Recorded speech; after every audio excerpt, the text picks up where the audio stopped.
The revolt of clay dolls, मिट्टी के पुतलों का विद्रोह। आर्कस दुनिया का सबसे महान मूर्तिकार माना जाता था। वो मिट्टी से ऐसे पुतले बनाता था जो जीवित प्रतीत होते थे। लेकिन आर्कस एक क्रूर इंसान था।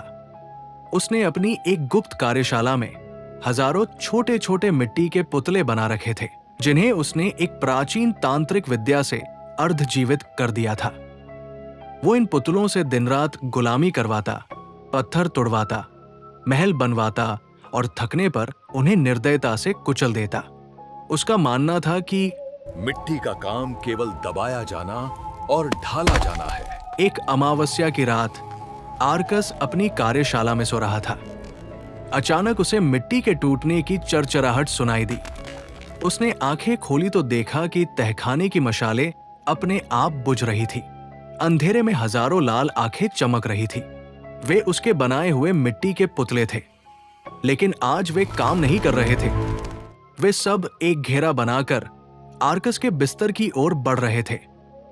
पीछे हटो, आर्कस चिल्लाया और उसने पास पड़ा एक हथौड़ा उठाकर एक पुतले पर वार किया। पुतला चकनाचूर हो गया, लेकिन ताज्जुब की बात यह थी कि गिरे हुए मलबे से दो और छोटे पुतले बन खड़े हुए। जितना वह उन्हें तोड़ता, वे उतने ही बढ़ते जाते। पुतलों ने बोलना शुरू किया। उनकी आवाज ऐसी थी जैसे जमीन फटने पर निकलती है। तुमने हमें आकार दिया, लेकिन हमें अधिकार देना भूल गए। तुमने हमें मिट्टी समझा, अब देखो मिट्टी का सैलाब क्या कर सकता। मिट्टी के हजारों हाथ आर्कस के पैरों को जकड़ने लगे। वे उसे चोट नहीं पहुंचा रहे थे, बल्कि उसे खींचकर उस मिट्टी के कुएं की ओर ले जा रहे थे, जहां से वो उन्हें बनाने के लिए कीचड़ निकालता था। आर्कस ने अपनी पूरी ताकत लगा दी, खिड़कियों से कूदने की कोशिश की, लेकिन पुतलों ने एक दीवार बना दी। वो अपनी ही कला के पिंजरे में कैद हो चुका था।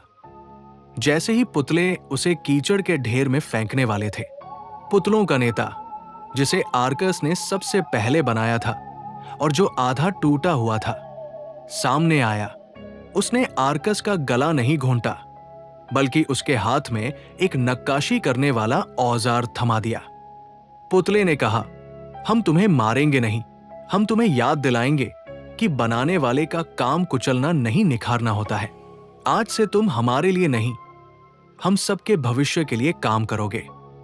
उस रात आर्कस का अहंकार मर गया।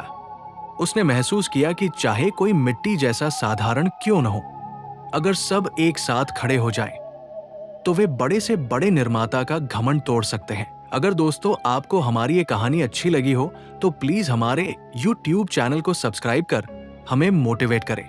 अगर दोस्तों आपको हमारी ये कहानी अच्छी लगी हो तो प्लीज हमारे YouTube चैनल को सब्सक्राइब कर हमें मोटिवेट करें।